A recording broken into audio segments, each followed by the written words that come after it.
A wedding that was ruined by blood. This is a story you will love.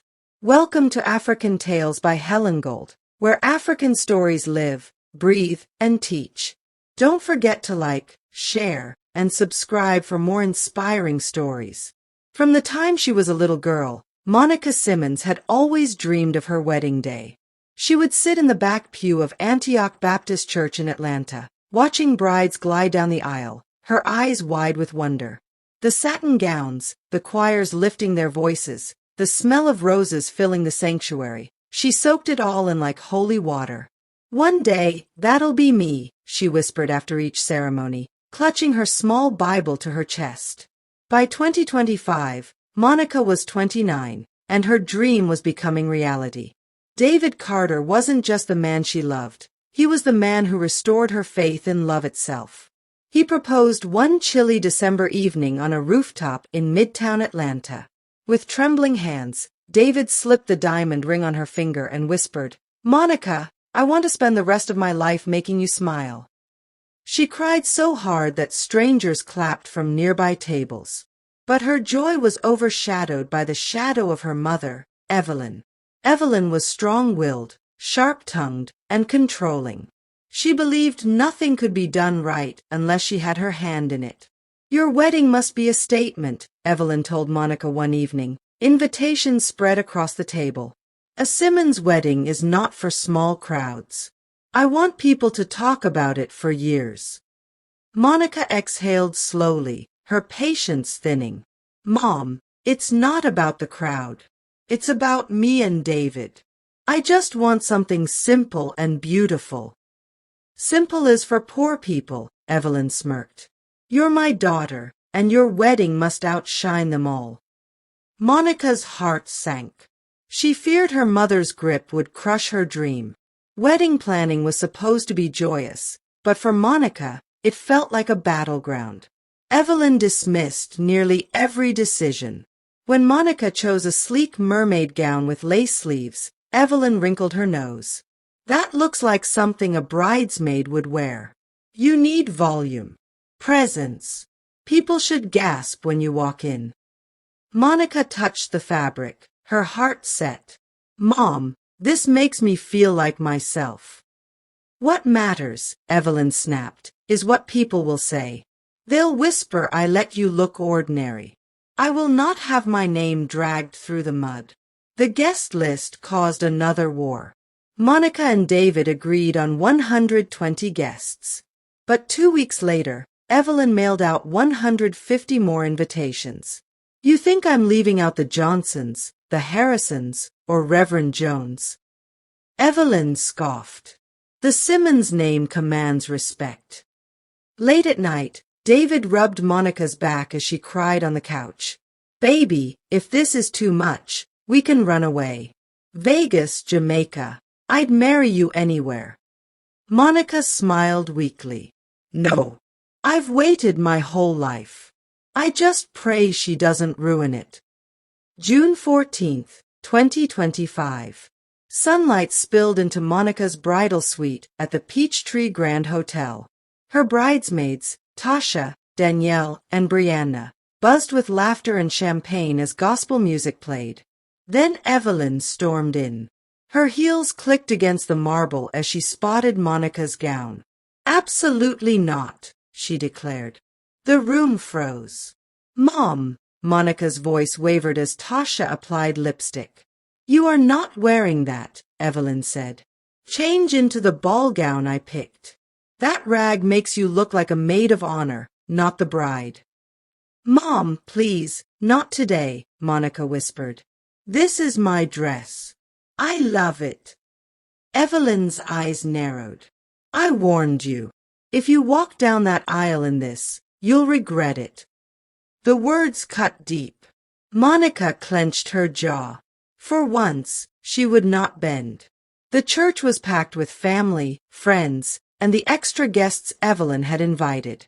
The organ played softly as Monica walked down the aisle, her gown flowing like water. David's eyes filled with tears as he saw her. But before the pastor could begin, Evelyn rose from the front pew. "Stop this wedding," she shouted. Gasps filled the sanctuary. Monica froze, bouquet trembling. Evelyn marched toward the altar, her finger pointed at David. This man is not good enough for my daughter.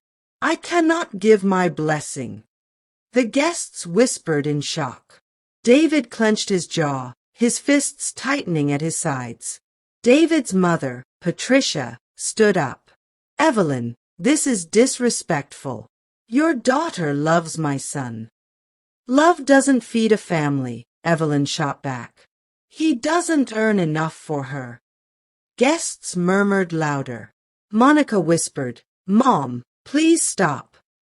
Evelyn raised her voice again.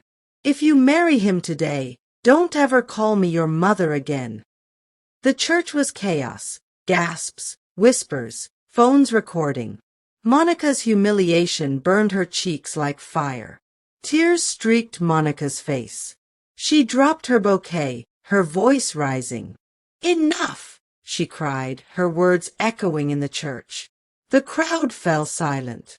All my life, you've controlled me. But today is not about you. It's about me and David. If you can't respect that, then maybe you don't belong here. Evelyn's eyes widened, her lips parting in shock. For the first time, she had been publicly defied by her daughter. The pastor cleared his throat nervously. Shall we continue? David took Monica's trembling hand. It's your choice, baby. Do you want to go on? Monica nodded firmly. Yes. I want to marry you. The guests clapped. Evelyn stormed out, slamming the church doors.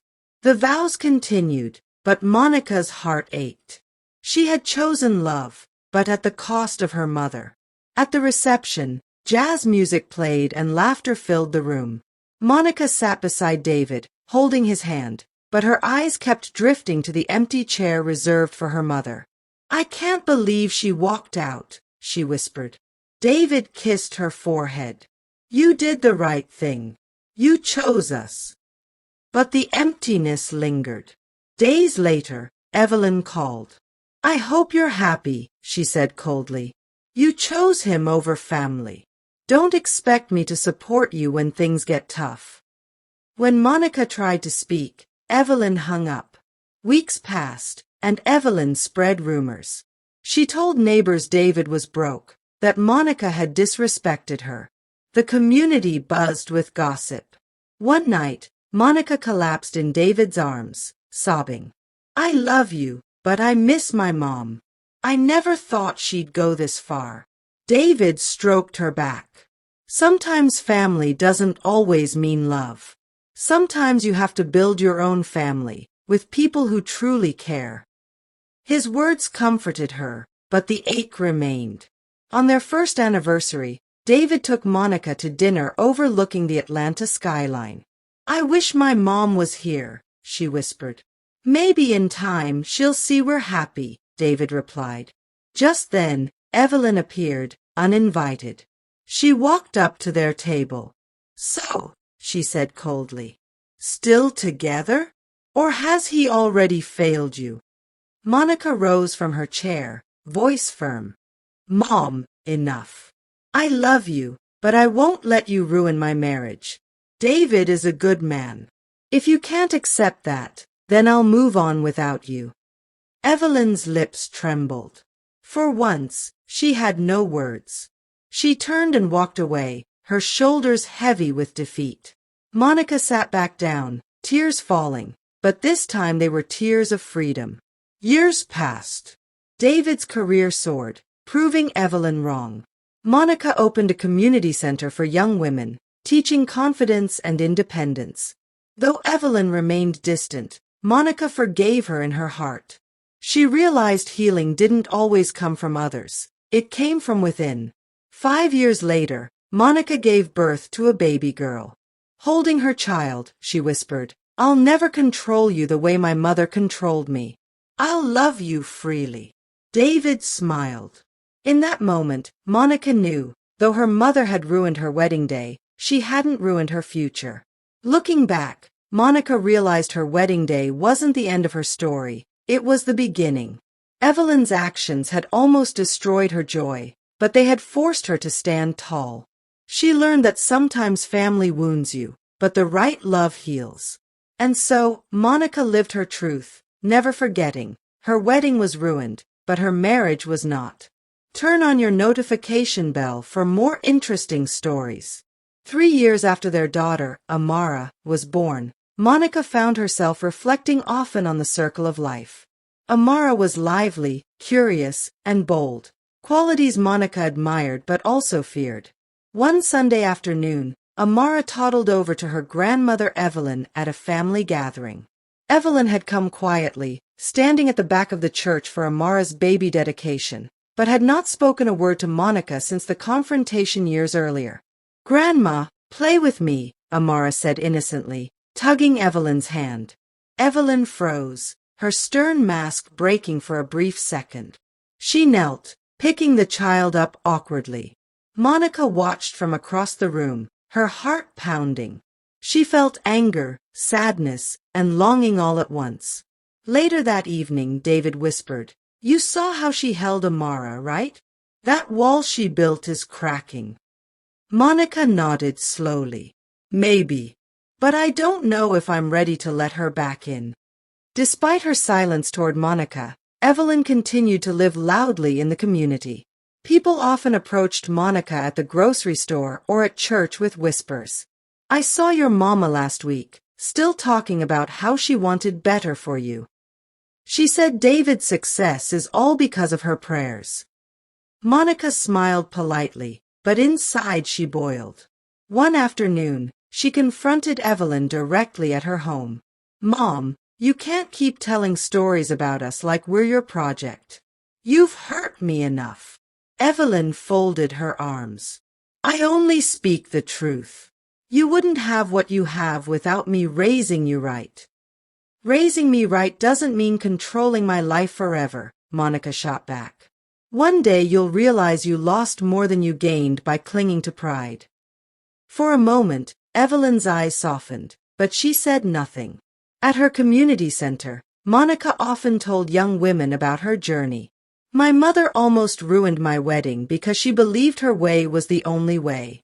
But I learned that love, freedom, and respect must guide our lives, not fear." One girl, Destiny, raised her hand. "Miss Monica, what if my mom never changes?" Monica paused, her voice steady. "Then you choose to change the story with you. You don't have to repeat what broke you. You can start a new chapter." Those words hit Monica as much as they did the girls. She realized that breaking generational chains was not just about forgiving Evelyn, but also about setting an example for Amara. Time has a way of humbling even the proudest heart. Evelyn, once fierce and unstoppable, grew frail. In 2030, she was diagnosed with a heart condition. When Monica heard, her emotions clashed, anger, pity, and love all wrestling inside her. David encouraged her gently. "She's still your mother. Maybe this is God's way of giving you both another chance." At the hospital, Evelyn lay in bed, her voice weaker than Monica had ever heard. "You look like a bride again," Evelyn whispered as Monica entered. "Strong, beautiful. I ruined your day. I thought I was protecting you. But I see now, I was wrong." Tears filled Monica's eyes. It was the first real apology she had ever heard. Evelyn's illness became the bridge Monica never expected. Over the months, mother and daughter rebuilt fragile trust. Evelyn even joined Monica at the community center once, quietly watching as young women cheered for Monica's story. When Amara turned 10, Evelyn was there, smiling proudly, softer than she had ever been. "Grandma, tell me a story," Amara asked one evening. Evelyn chuckled. "Once, I almost ruined the happiest day of your mama's life. But love, her love for your daddy, was stronger than my pride. And that's why you're here today." Monica listened from the doorway, tears in her eyes. For the first time, she saw her mother not as the villain of her wedding day, but as a woman who had finally learned to let go. The wedding may have been ruined, but the family was redeemed. Don't forget to like, share, and subscribe for more inspiring stories.